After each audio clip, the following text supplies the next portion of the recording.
শ্ৰী কল্যাণ শইকীয়া। আজি মই নথৈ আনন্দিত হৈছোঁ আৰু এই সফলতাত মই সুখী। হয়, মই সময় লৈ পঢ়া নাছিলোঁ। যেতিয়া ভাল লাগিছিল, মনটো ভাল লাগিছিল যেতিয়া পঢ়িছিলোঁ। হয়, মই মেডিকেল লাইনত যোৱাৰ সপোন আছে। মই ইতিমধ্যে ৰামানুজন একাডেমীত এডমিশ্যন লৈছোঁ আৰু ক্লাছো কৰি আছোঁ। হয়, হিমালয়ান একাডেমী। হয়, নম্বৰটো সোণাজুলি। মই এটাই কথা ক'ম, সদায় কনচিষ্টেণ্ট থাকিব ক'ম আৰু আজিৰ কামটো আজিয়ে কৰিব ক'ম আৰু সেয়াই নিজৰ হাৰ্ডৱাৰ্কত ফ'কাছ কৰিম। হয়, মোৰ মা দেউতা আছে, শিক্ষাগুৰুসকল আছে, পংকজ ছাৰ, ৰঞ্জন ছাৰ। হয়, লগ বন্ধু নাই, তেনেকৈ নাই, কিন্তু ভাল হৈছিল, লগ বন্ধু বহুত ভাল আছিল। ঘণ্টালৈ পঢ়া নাছিলোঁ, কোনোবা দিনা বেছি হৈছিল, কোনোবা দিনা কম হৈছিল, কিন্তু সদায় পঢ়িছিলোঁ।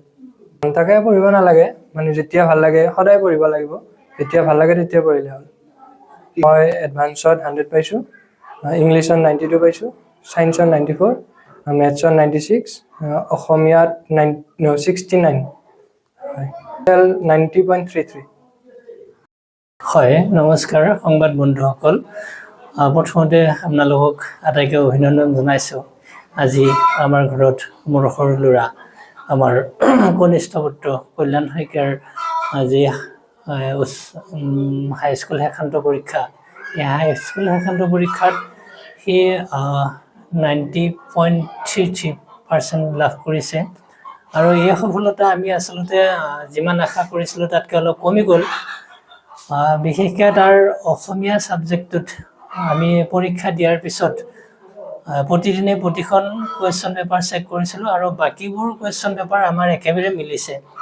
কাৰণ সি এটা ডাউট থকা বুলি কৈছিলে, এটা 1 নম্বৰ কুৱেশ্যন এটা, সেইটো এডভান্স মেথছত কৈছিলে যে যদি মই এইটো পাওঁ তেনেহ'লে মই 100 to 100 পাম আৰু ইতিমধ্যে সি 100 to 100 পাইছে। ছায়েন্সত 94 পাইছে, সি 94 পাম বুলি কৈছিল। মেথছত 97 কৈছিলে, সি 96 পাইছে। গতিকে বাকীবোৰ ছাবজেক্টত খুব সুন্দৰকৈ আমাৰ কেলকুলেশ্যনটো মিলি গৈছে, কিন্তু অসমীয়া ছাবজেক্টটোত সি 90+ পাম বুলি কৈছিলে, 92 ফাইনেল পাম বুলি কৈছিলে।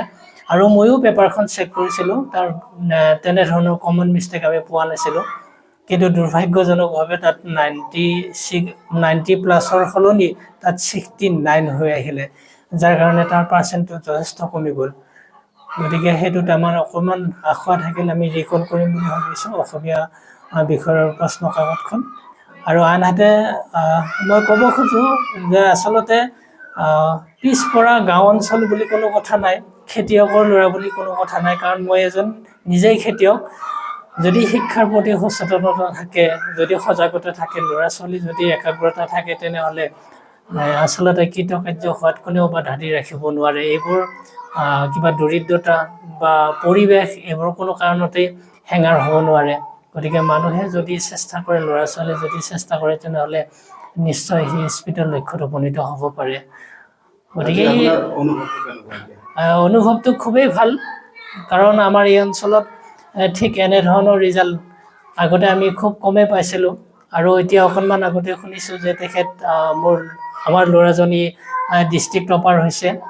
গতিকে আমি যদি এই পৰিৱেশটো, শিক্ষাৰ পৰিৱেশটো যদি আমি আৰু অলপ আঞ্চলিকভাৱে গতি যদি সফল হ'লহেঁতেন, তেনেহ'লে হয়তো ইয়াতকৈ আৰু অধিক ফলাফল হয়তো ষ্টেণ্ড কৰিব পাৰিলেহেঁতেন।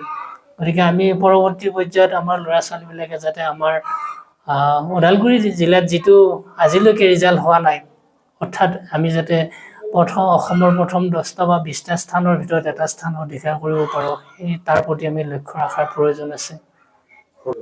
একচুৱেলি সি ক্লাছ 7 মানৰ পৰাই তাৰ এটা লক্ষ্য আছে যে সি মেডিকেল ছায়েন্স পঢ়িব আৰু ইতিমধ্যে আকাশৰ আণ্ডাৰত ৰামানুজন একাডেমী বাইহাটা চাৰিআলিত তাক আমি এডমিশ্যন কৰাইছোঁ। ইণ্টিগ্ৰেটেড হিচাপে সি মেডিকেল ছায়েন্স পঢ়িব।